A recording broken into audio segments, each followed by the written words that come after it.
All right, so we want to negotiate some sort of peace between La Liga and FC Barcelona. The best way that we're going to do that will be presented in my strategy.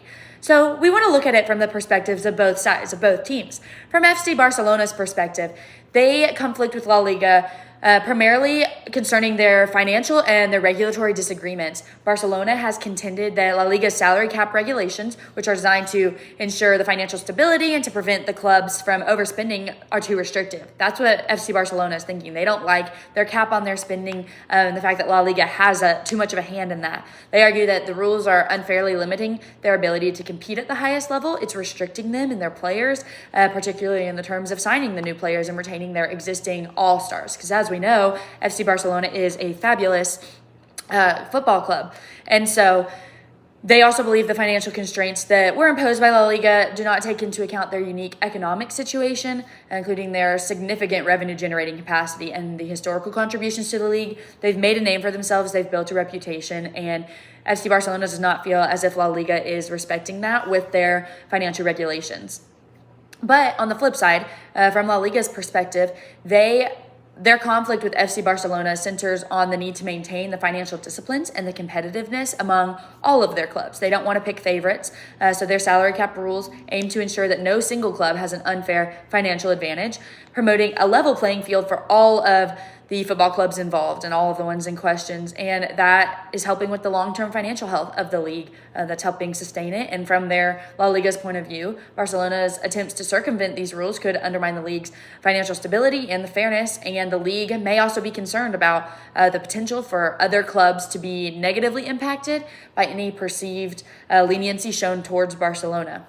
Potentially creating some kind of precedent that could lead to further compliance issues.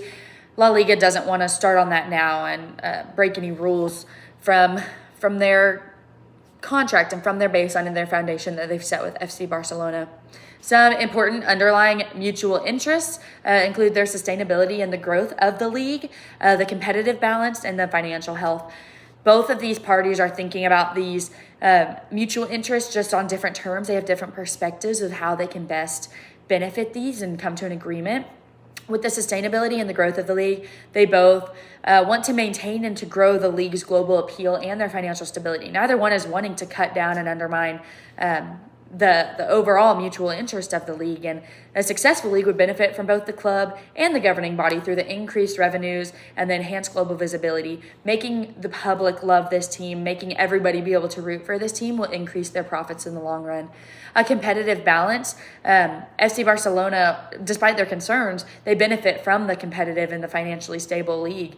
A balanced competition will help them maintain interest and maintain while increasing viewer engagement, which will support the revenue streams for the club. Everybody makes more money, everybody will be happier in the end. The financial health of both FC Barcelona and La Liga, they want to ensure that financial health and that it's sustainable in the long run, that they're generating the revenue. And FC Barcelona needs financial flexibility in order to compete effectively, while La Liga, their governing body, needs to ensure that the clubs do not overspend and endanger the overall financial health of the league. And so La Liga, while they're looking to restrict it a little more, while they're looking to pull back the reins, FC Barcelona also understands that they need the money to operate and they need that revenue to be coming in. So they might want to listen to their governing body, but they're all still on the same track, just kind of having some different ideas. And so we want to marry those and we want to find a compromise.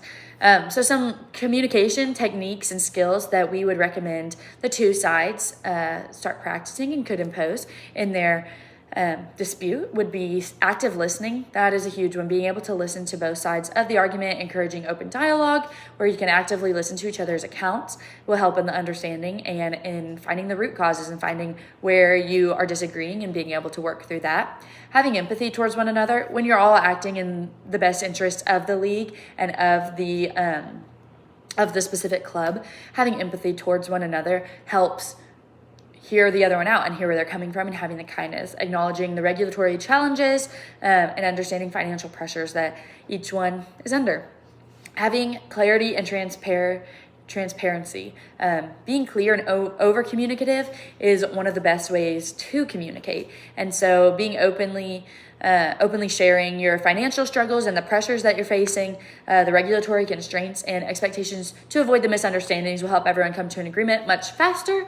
And ultimately, taking a problem-solving approach to this and being able to ask yourself, what is the end goal here? And it's to find the solution that will make the most people happy. Taking that approach to it rather than I want to be right and I want to prove my point will help both sides focus on finding the solution rather than just placing blame on one another. So using a collaborative approach to address the underlying issues rather than just the symptoms of the conflict would be beneficial.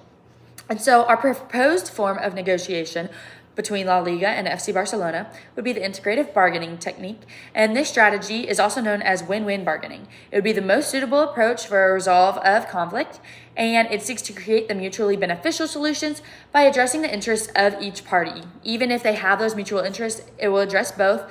And for example, FC Barcelona and La Liga, they would collaborate to revise maybe the salary cap rules from those financial situations and the pressures that they're under in a way that would provide Barcelona with more flexibility while still ensuring the financial stability and competitive balance within the league, which would make both parties happy, which would make them be more sustained in the long run, being able to exist and generate more profits, being able to make their customers more happy. And in turn, this would best satisfy both parties. And so we recommend the integrative bargaining technique to resolve all of the problems, and that would be a great first step in the right direction. Lastly, I just want to touch on some factors and some barriers that we need to manage. There's different personalities on these teams. There's high profile players, people with big egos, people who are used to being in the spotlight. It's going to come hard for them to have to make some sort of compromise and not get their way. Along with the institutional resistance that you may find both within FC Barcelona and La Liga, there are people who are higher up, they're executives, and they don't want to change what they've always been doing. But aside from these factors and what could happen, we think that the good outweighs the bad, and in the long term, this is a good decision.